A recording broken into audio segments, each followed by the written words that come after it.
Hi guys, German Prepper here. Today I have for you a series of questions asked of NATO Secretary Jens Stoltenberg by Deutsche Welle journalist Sarah Kelly at the Kerber Stiftung's annual Berlin Foreign Policy Forum. The questions are excellent, guys, and the answers extremely telling in many ways. Listen carefully. These are all issues we have many of us been wondering about ourselves. Sarah Kelly. You and NATO members, you have emphasized, and I'm quoting here, Russia must understand that nuclear war can never be won and must never be fought. Do you have any assurances that that message is being heard by Putin? NATO Secretary General. Yes, partly because it has been communicated so many times, from NATO allies, from also the United States and other NATO allies that possess nuclear weapons, and from the whole alliance.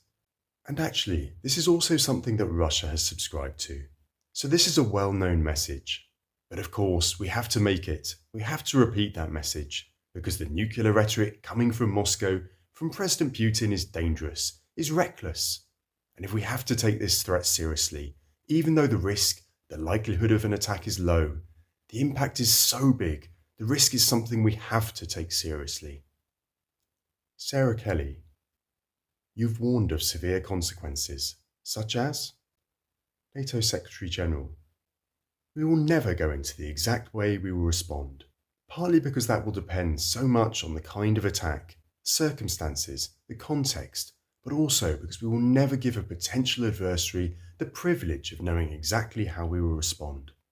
They know it will be severe consequences, and we have repeated that message several times over the last weeks.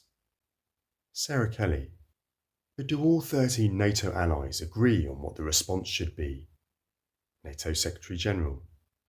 All NATO allies agree on the seriousness of any use of nuclear weapons, and this has been clearly conveyed from me and from also many other NATO allies. Second, I think we need to distinguish between use of weapons of mass destruction or a nuclear weapon in Ukraine and any attack on a NATO ally.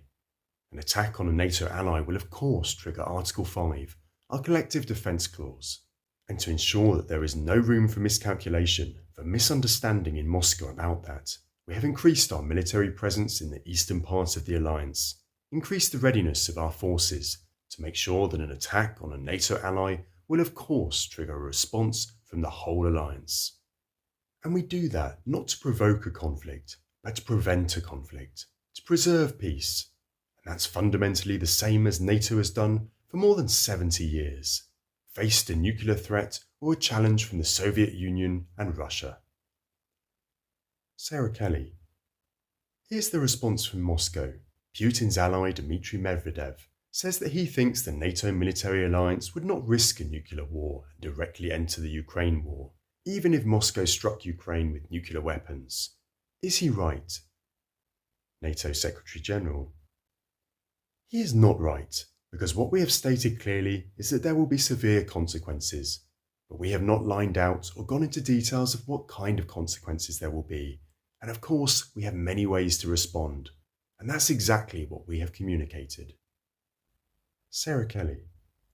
While you warned though Moscow of severe consequences, French President Emmanuel Macron says, a French nuclear response to Russia using its own atomic arsenal against Ukraine or the region is off the table.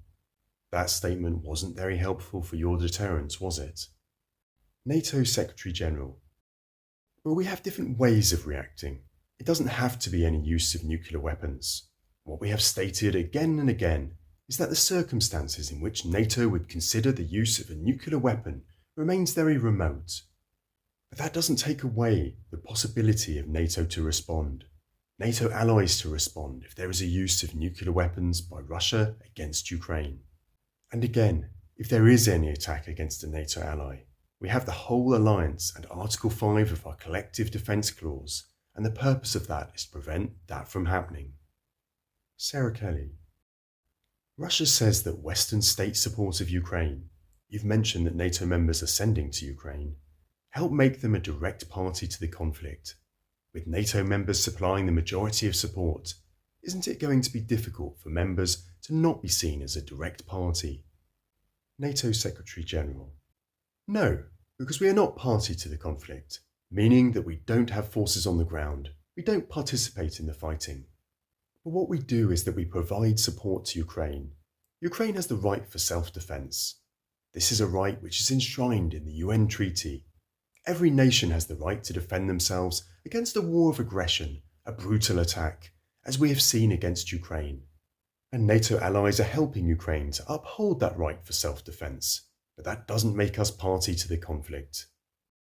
So there we are, guys, some great questions with some fascinating, although somewhat predictable answers. A question for you all now to end.